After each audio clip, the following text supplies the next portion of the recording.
যে সকল ভারতীয় রাজাকাররা আমার সংবিধান থেকে আল্লাহর উপর আস্থা এবং বিশ্বাসকে বাদ দিয়েছে, ওই ভারতীয় রাজাকারদের বিচার এই দেশে করতে হবে। 52 বছরে আপনারা কখনো ডিজিটাল বাংলা দেখেছেন? আপনারা কখনো সোনার বাংলা দেখেছেন? আপনারা কখনো এই বাংলা দেখেছেন? কখনো ওই বাংলা দেখেছেন? ডিজিটাল বাংলা আমাদেরকে মুক্তি দিতে পারে নাই, সোনার বাংলা আমাদেরকে মুক্তি দিতে পারে নাই, রূপার বাংলা আমাদেরকে মুক্তি দিতে পারে নাই। সব খেলা শেষ হয়ে গিয়েছে। এবারে আমরা ইসলামের বাংলাদেশ দেখতে চাই। ইসলামের বাংলাদেশ দেখার জন্য হযরত পীর সাহেব চরমনাই, হযরত শেখ চরমনাই, আমাদের নেতৃবৃন্দ আমাদেরকে যে বার্তা দিবেন সেই বার্তা বাস্তবায়নের জন্য আমাদের গাম রক্ত জীবন দেওয়ার জন্য আমরা প্রস্তুত আছি তো ইনশাআল্লাহ। আপনারা জানেন এই বাংলাদেশ মুসলমানের আবাসভূমি। এই বাংলাদেশের সংখ্যাগরিষ্ঠ মানুষ হলো মুসলমান।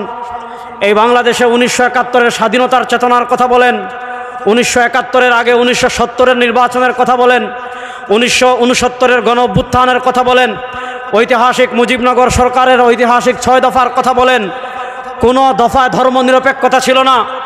শেখ মুজিব যখন 1972 সালে প্রথম ক্ষমতায় এসেছিলেন, 72-এর সংবিধানে প্রথম, আপনারা জানেন 72-এর সংবিধানে প্রথম ধর্মনিরপেক্ষতা এসেছিল। তারপর যখন সংবিধানের 5ম সংশোধনী হয়েছিল, আবার আল্লাহর উপর পূর্ণ আস্থা বিশ্বাস এবং আল্লাহর উপর পূর্ণ আস্থা এবং বিশ্বাস আবার সংবিধানে যুক্ত হয়েছিল। 2008 সালে যখন আওয়ামী লীগ ক্ষমতায় এসেছিল, বিচারপতি খায়রুল আলম সহ বিচারপতি খায়রুল সহ আবার আমরা দেখেছি সংখ্যাগরিষ্ঠ মুসলমানের চেতনা সংবিধান থেকে ধর্মীয় আল্লাহর উপর আস্থা এবং বিশ্বাসকে বাদ দিয়ে তারা আবার সেকুলারিজমকে, তারা আবার ধর্মনিরপেক্ষতাকে আবার সংবিধানে যুক্ত করেছে। আজকের এই সমাবেশ থেকে আমরা প্রথম দাবি জানাই, যে সকল ভারতীয় রাজাকাররা আমার সংবিধান থেকে আল্লাহর উপর আস্থা এবং বিশ্বাসকে বাদ দিয়েছে, ওই ভারতীয় রাজাকারদের বিচার এই দেশে করতে হবে। 2 নম্বর দাবি আমরা করতে চাই, এই দেশের মানুষ ধর্ম নিরপেক্ষতার জন্য পরিষ্কার ভাষায় আমাদের শেখ চরমনাই বারবার এই বক্তব্য দিয়েছেন। এই দেশের মানুষ মুক্তিযুদ্ধ ধর্ম নিরপেক্ষতাকে প্রতিষ্ঠা করার জন্য করে নাই।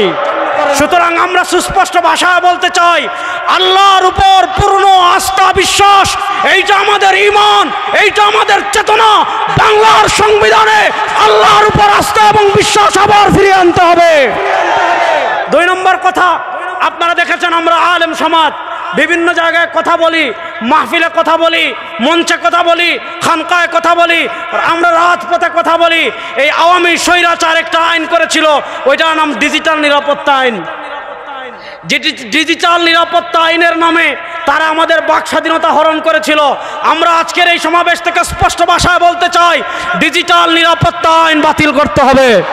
3 নম্বর আমি আরেকটা কথা বলতে চাই, আওয়ামী লীগ মুসলমানদেরকে শোষণ করার জন্য, স্বৈরাচার আওয়ামী লীগ মুসলমানদেরকে নিষ্পেষিত করার জন্য সবচেয়ে বড় যে কার্ড ব্যবহার করেছে, ওই কার্ডের নাম হলো জঙ্গি কার্ড। আপনারা বিভিন্ন জায়গায় দেখেছেন আলেমদেরকে গ্রেফতার করেছে, এদের কাছে ফাজাইলে আমল বই পাওয়া গিয়েছে, ফাজাইলে আমলকে জঙ্গি বই বলেছে, বিভিন্ন ইসলামিক বইকে জঙ্গি জিহাদি বই বলে তারা বিভিন্ন আলেমদেরকে, বিভিন্ন কলেজের ইসলামিক ছাত্রদেরকে যারা ইসলামী চেতনা লালন করে, এ সকল ছাত্রদেরকে তারা গ্রেফতার করে দিনের পর দিন কারাগারে বন্দী করে রেখেছে।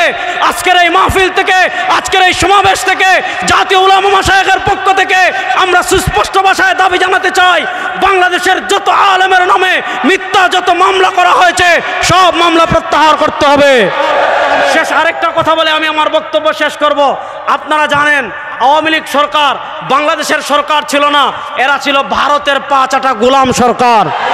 আর এই ভারতের 5 আটা গোলাম সরকার এই বাংলাদেশের সবচেয়ে বড় যে ক্ষতি করেছে সেটা হলো আমাদের শিক্ষা ব্যবস্থাকে তারা ধ্বংস করে দিয়েছে।